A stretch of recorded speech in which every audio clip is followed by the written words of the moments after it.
मोहल्ले की छोटी सी गली में रहने वाली एक लड़की थी, सना। खामोश, सादी, लेकिन दिल से बहुत पाक।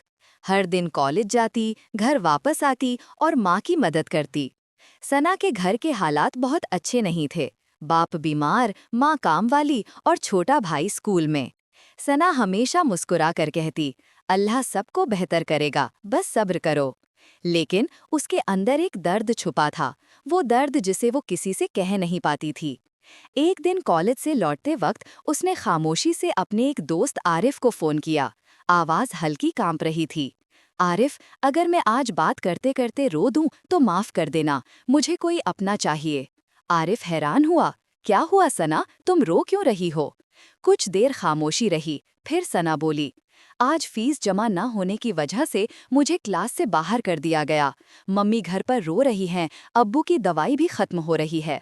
आरिफ, कभी कभी लगता है मेरी मुस्कुराहट सिर्फ दुनिया के लिए है, असली सना तो अंदर ही अंदर टूट रही है। फोन पर सिर्फ आंसुओं की आवाजें थी। आरिफ ने कहा, सना रो मत, मैं हूं ना, तुम अकेली नहीं हो। कल सुबह मैं पूरी फीस लेकर आऊंगा, तुम बस हिम्मत मत छोड़ना। सना ने पहली बार दिल से मुस्कुराकर कहा, शुक्रिया, आज तुमने बस मेरे आंसू रोक दिए, वरना शायद मैं आज बहुत बड़ी गलती कर बैठती।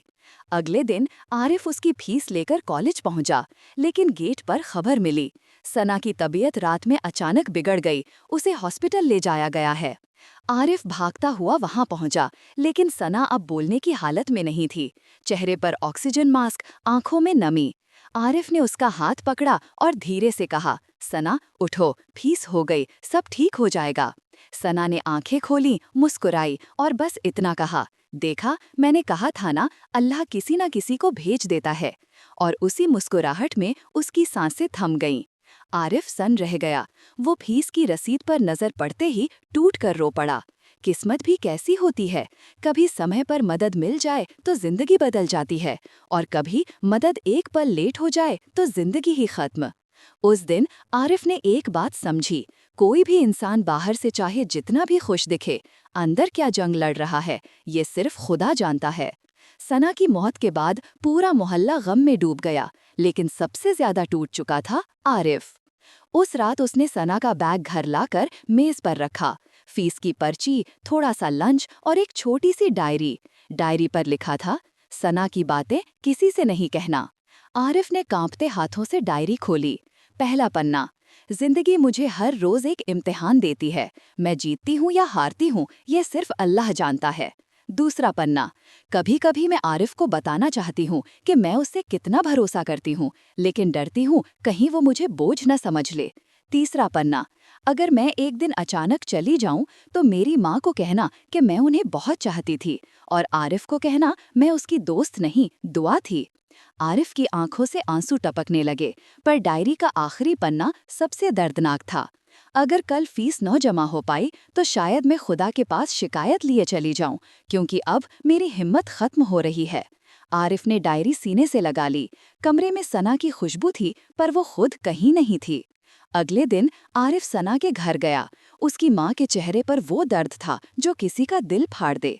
आरिफ ने हिम्मत करके डायरी आगे बढ़ाई। माँ ने पढ़ा, रोई और कहा, बेटा, तूने मेरी बच्ची को उम्मीद दी थी, काश वो एक रात और जी लेती। आरिफ ने हाथ जोड़कर कहा, खाला, मैं सना की सारी जिम्मेदारियों का बोझ उठाऊंगा। उसका भाई, उसके अब्बू, आप अब मेरे अपने हैं।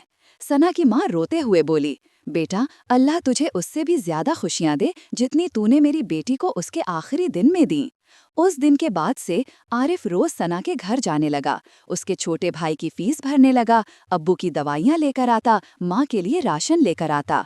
मोहल्ले वाले कहते, सना चली गई, लेकिन उसकी नीयत, उसकी मोहब्बत आरिफ के दिल में जिंदा है। और हर रात आरिफ वही डायरी पढ़कर सो जाता, जिसमें लिखा था, सना की मौत को 6 महीने बीत चुके थे। मोहल्ला पहले जैसा हो गया था, लेकिन आरिफ अब पहले वाला आरिफ नहीं था। उसकी आंखों में एक गहरी खामोशी बस चुकी थी। वो हंसता था पर दिल से नहीं, वो जीता था पर किसी इंतजार में। हर शाम वो सना की कब्र पर जाता, फातिहा पढ़ता और वही डायरी खोलकर बैठ जाता। एक दिन वही बैठे हुए उसे एक कागज का छोटा सा लिफाफा मिला, जिस पर लिखा था, आरिफ के लिए, अगर मैं एक दिन चली जाऊं। आरिफ का दिल धड़कने लगा। उसने कांपते हाथों से लिफाफा खोला। अंदर सना का आखिरी खत था। खत में लिखा था, आरिफ, अगर ये खत तुम्हारे हाथों में है तो इसका मतलब है मैं अब दुनिया में नहीं हूँ। मेरा रोना मत, मेरी यादों को मुस्कुराकर जिंदा रखना। मैंने तुम्हें कभी बोझ नहीं समझा। तुम मेरी हिम्मत थे, मेरी राहत थे। अगर मैं जीती तो शायद एक दिन तुम्हें बताती कि मेरी हर दुआ में तुम थे। खत के आखिरी लाइन पर आरिफ की सांसें थम गईं। और अगर मैं मर जाऊं तो मेरी मौत को अपनी जिंदगी मत बना लेना, बल्कि अपनी जिंदगी को मेरी आखिरी दुआ बना देना।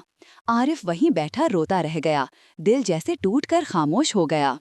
1 साल बाद आरिफ ने अपनी जिंदगी पूरी तरह बदल दी थी। उसने एक छोटी सी कोचिंग क्लास शुरू की थी जहां गरीब बच्चों को मुफ्त पढ़ाता। सना का छोटा भाई आरमान अब उसी क्लास में सबसे होशियार था।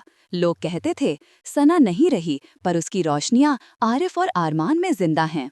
आरिफ रोज मेहनत करता, अपनी कमाई का बड़ा हिस्सा सना के घर पर खर्च करता। उसकी माँ हमेशा दुआ देती, बेटा तू मेरी बेटी का सुकून था, अल्लाह तुझे वो खुशियाँ देगा जो मेरी बच्ची के नसीब में भी नहीं थीं।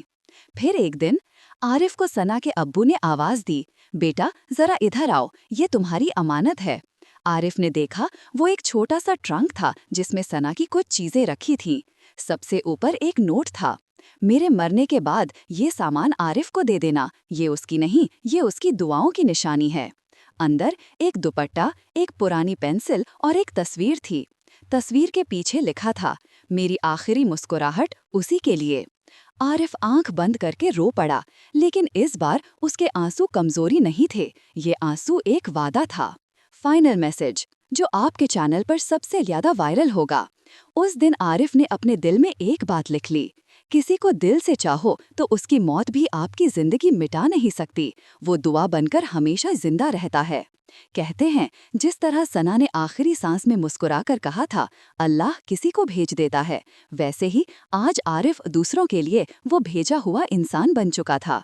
और कहानी यहीं खत्म नहीं होती, क्योंकि जितने भी बच्चे पढ़ते थे, हर बच्चा कहता, सर हम आपकी वजह से पढ़ रहे हैं। और आरिफ मुस्कुराकर आसमान की तरफ देखता, सना तुम्हारी दुआ अब भी काम कर रही है।